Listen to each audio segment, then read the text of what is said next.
Assalamualaikum warahmatullahi wabarakatuh. Perkenalkan, nama saya Afifa Ambar Destiorini. Saya berasal dari Prodi PG PAUD angkatan 2020 dan saya berkuliah di Universitas Mulia Balikpapan.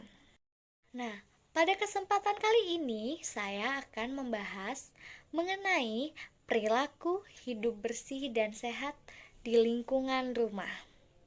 Nih, kira-kira teman-teman tahu nggak apa sih pengertian dari perilaku hidup bersih dan sehat itu? Perilaku hidup bersih dan sehat ialah sebuah kegiatan kesehatan yang dilakukan atas dasar kesadaran dari diri kita sendiri.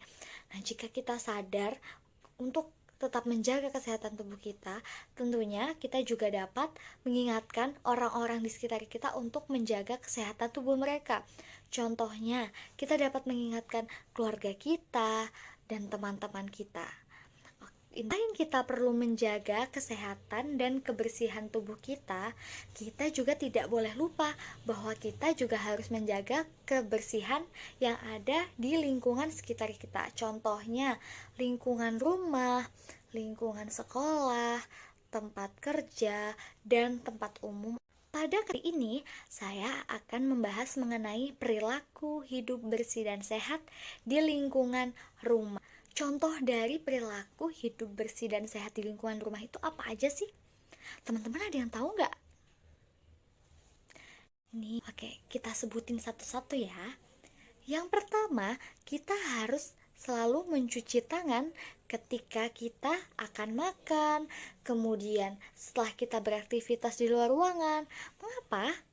Karena kita tidak tahu apa aja yang sudah kita sentuh di luar sana, apakah itu memiliki banyak kuman atau bakteri. Kenapa? Karena rumah yang bersih itu akan membuat kita menjadi nyaman, kemudian akan indah dipandang.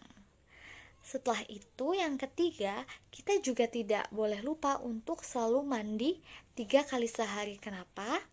Karena setelah kita beraktivitas, badan kita tentu akan berkeringat dan akan mengeluarkan bau yang tidak sedap. Jadi, untuk tetap merawat kebersihan dan kesehatan tubuh kita. Kemudian, yang keempat, kita juga harus mengonsumsi atau memakan makanan yang bergizi seimbang.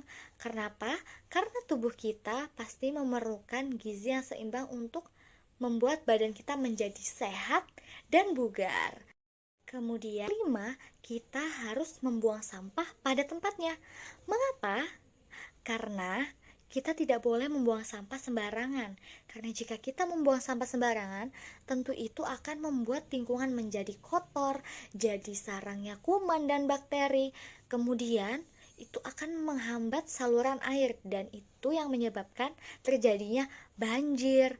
Kita juga perlu menjaga kebersihan lingkungan sekitar agar menjadi bersih dan indah. Dan lingkungan yang bersih dan indah tentu akan membuat kita merasa nyaman.